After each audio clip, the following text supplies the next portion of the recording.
मित्रों, साथियों, आपका सादर अभिवादन। मध्य प्रदेश गर्जना से मैं अनिल सारस्वत।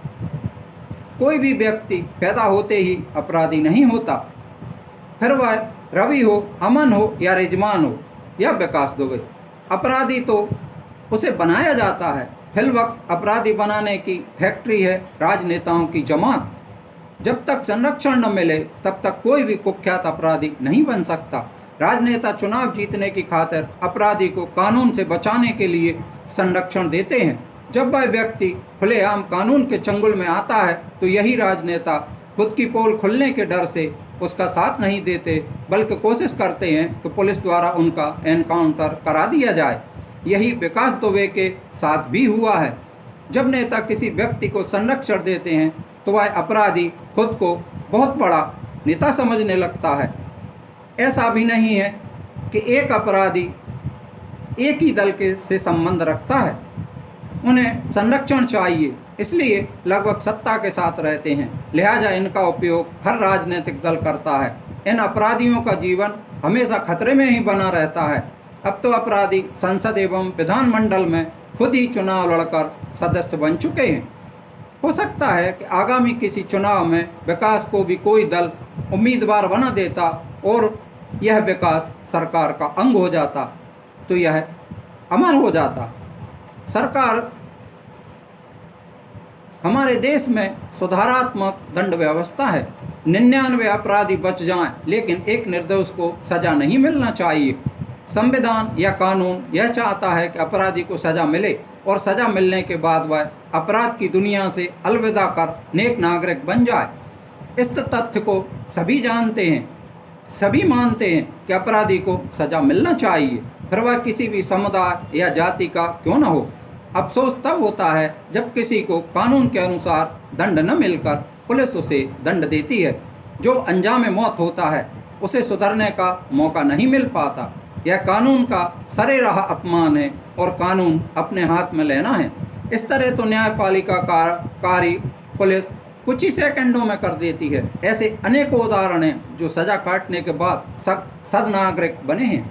विकास दुबे अपराधी था, उसे दंड मिलना ही चाहिए था, किंतु जिस तरीके से उसे सजा दी गई वह किसी भी रूप में कानून और संविधान के अनुसार सम्मत नहीं है। वह पुराना और जघन्य अपराधी था। पुलिस ने इससे पूर्व भी उसके साथियों का एनकाउंटर ही किया। सभी एनकाउंटर की कहानी एक ही है। किसी दिन पहिया पंचर हो गया और गिरफ्तार कर काउंटर कर दिया। इस बार गाड़ी का एक्सीडेंट हो गया। एक पुलिसकर्मी की पिस्तौल छीनकर भागने लगा और पुलिस ने उसे गोलियां मार दी। नियमानुसार जब कोई अपराधी पुलिस गिरफ्त से भागे तो शरीर के निचले स्तर पर गोली चलाई जाना चाहिए। विकास को 3 गोली तो सीने में ही लगी हैं, जिससे उसकी मौत हो गई। जब विकास भाग रहा था और पुलिस ने गोलियां चलाईं तो गोलियां उसके पीठ में लगना थीं, उसके सीने में कैसे लगी? क्या गोलियां विकास से आगे निकलकर फिर पलटकर पीछे आईं और विकास के सीने में धंसती चली गईं? विकास मारा जाएगा एनकाउंटर में, यह तो निश्चित ही था। लगभग बुद्धिजीवियों का कहना था कि यह जिंदा कानपुर नहीं पहुंचेगा। अकल पुलिस एनकाउंटर में मारा ही जाएगा। विकास से पहले भी 6 व्यक्ति इसी तरह पुलिस ने एनकाउंटर में मारे थे। पुलिस के पास एक फिल्मी कहानी होती है कि अपराधी भाग रहा था, पुलिस से पिस्टल छीन ली थी और पुलिस पर फायर कर रहा था, इसलिए आत्मरक्षा में पुलिस को गोली चलाना पड़ी। ऐसी घटनाएं हम पिछले 2-3 दशक से देख रहे हैं।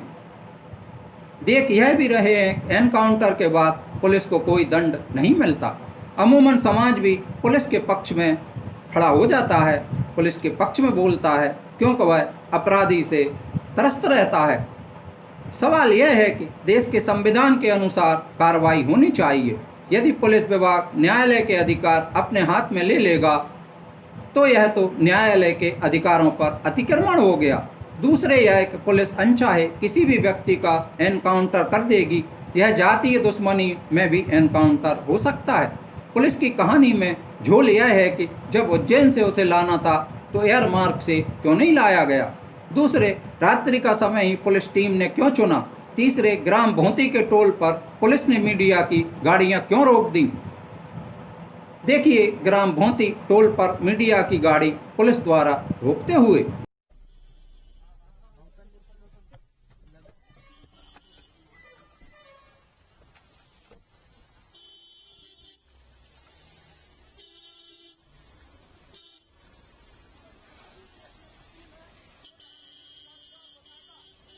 बैठो बैठो बैठो गाड़ी में बैठो बैठो।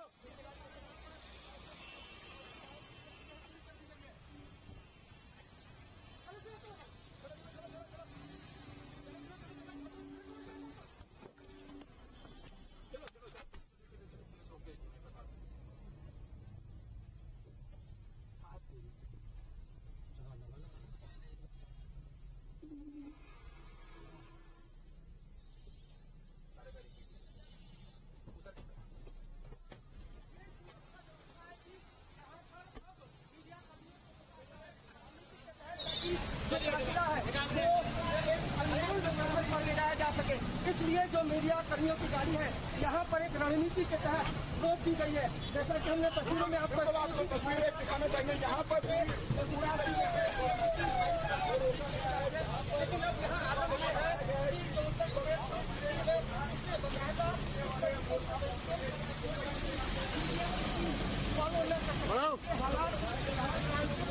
लेकिन बड़ी खबर यही है कि कुख्यात शिकार सूबे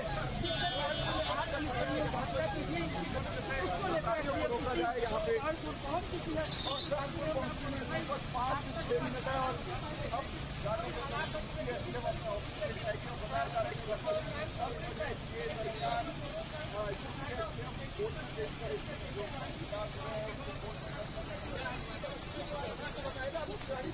अब चेकिंग की जा रही है। इसके अलावा हमें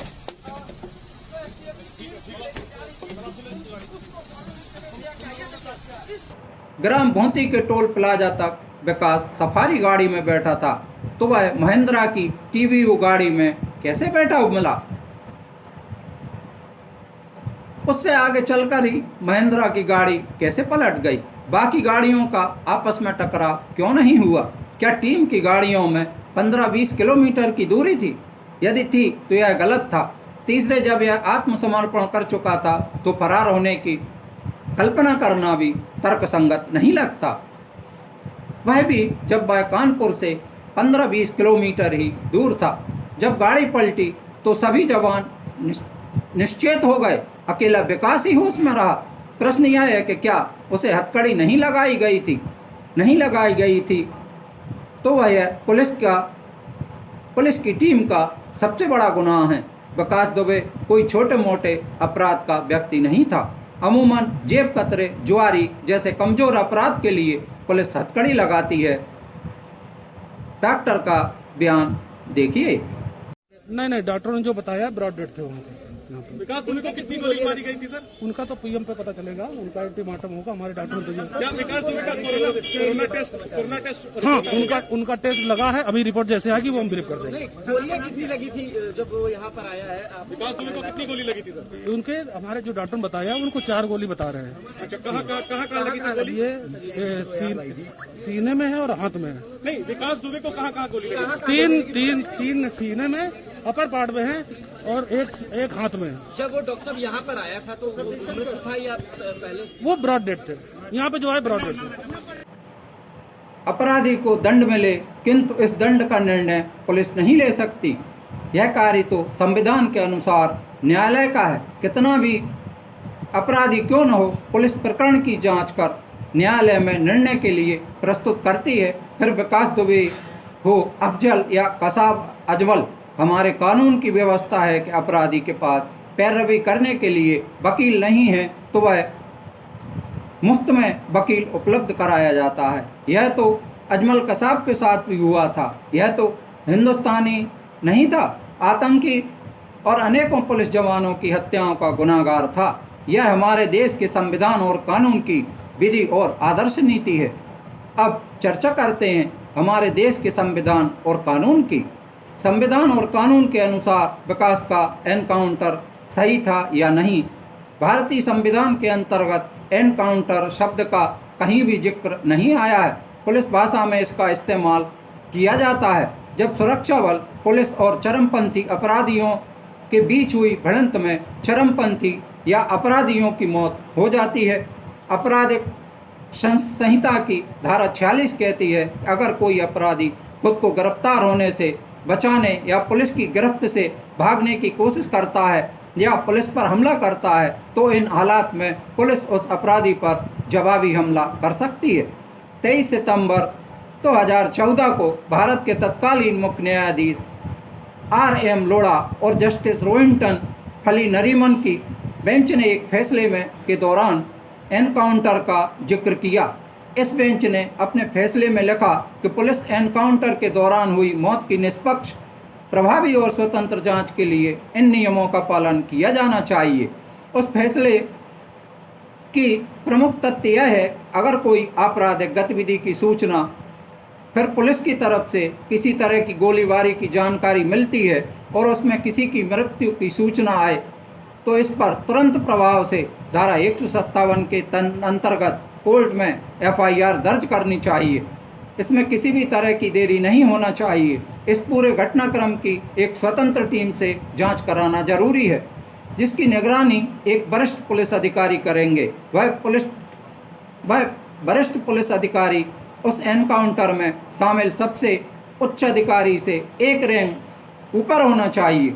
घटनाक्रम की पूरी जानकारी बिना देरी किए NHRC या राज्य के मानवाधिकार आयोग के पास भेजना आवश्यक है। कोर्ट का निर्देश है कि अनुच्छेद 141 के तहत किसी भी तरह के एनकाउंटर में इन नियमों का पालन होना बहुत जरूरी है।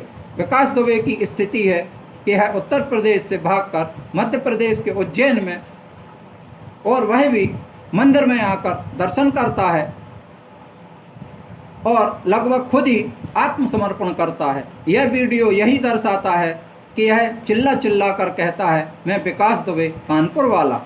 इससे अधिक और क्या हो सकता था आत्मसमर्पण करने की विधा में। उसकी सभी तस्वीरें महाकाल मंदिर के CCTV कैमरों में कैद हैं।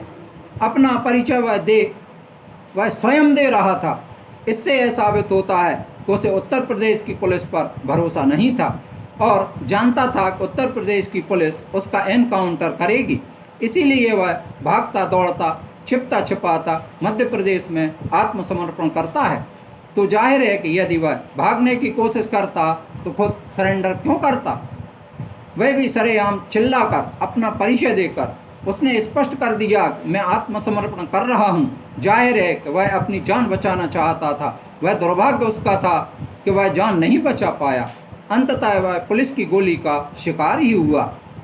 उज्जैन में अपना परिचय देता वीडियो। मैं विकास दुबे हूं, कानपुर वाला।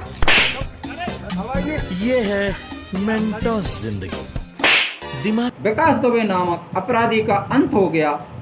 प्रश्न बहुत हैं, समाधान नजर नहीं आता। जिन सत्ताधारी नेताओं की जमात इसे संरक्षण देकर इतना बड़ा अपराधी बनाया, वह तो साफ साफ बच गई। उनका काला चिट्ठा कैसे खुलेगा। नेता जमाती अपने गलत कार्य कराने के लिए अपराधी बनाते हैं। वह तो सुरक्षित बच गए और सुरक्षित तो वह पुलिस अधिकारी भी बच गए जो विकास को संरक्षण देते थे। बिना सत्ता के संरक्षण के कोई भी व्यक्ति अपराधी नहीं बन सकता। कानूनी कार्रवाई तो पुलिस पूरी कर ही लेगी। बचने की सभी योजनाएं बनाकर ही एनकाउंटर किया है। ईमानदार, श्रेष्ठ और न्यायप्रिय अधिकारी से जांच कराई गई तो निश्चित है सच सामने आएगा। यह भी इतना ही सच है कि इस प्रकार के एनकाउंटर्स को रोका नहीं गया तो कानून की साख समाप्त भी होती जाएगी। पुलिस के हौसले बढ़ेंगे और एनकाउंटर बढ़ते ही जाएंगे। लिहाजा विकास या उसके और साथी जिस तरह पुलिस ने एनकाउंटर में मारे हैं, वह संविधान और न्याय के सम्मत नहीं है। किसी भी अपराधी को सजा देने का अधिकार सिर्फ न्यायालय का है, पुलिस का नहीं।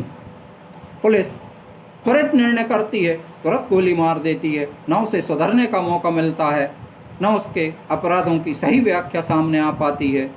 और खासकर राजनीतिक रूप के गुंडों को जो साथ देते हैं, जो नेता जमात इनका साथ देती है, वह साफ तौर पर साफ सफ़ेद पोश में खड़ी रहती है। और वह व्यक्ति जो कि इन नेताओं ने बनाया था, पुलिस के संरक्षण ने बनाया था, वह बेचारा मौत के गाल में समा जाता है। यह पुलिस की कार्रवाई के लिए सुप्रीम कोर्ट को कोई नए नियम बनाना ही चाहिए, जिससे वह अपराधी सुधारात्मक न्याय व्यवस्था के अनुकूल सजा काटकर नेक इंसान बन सके और वह समाज को यह संदेश दे सके कि अपराधी भी नेक नागरिक बन सकता है। धन्यवाद, बहुत बहुत धन्यवाद।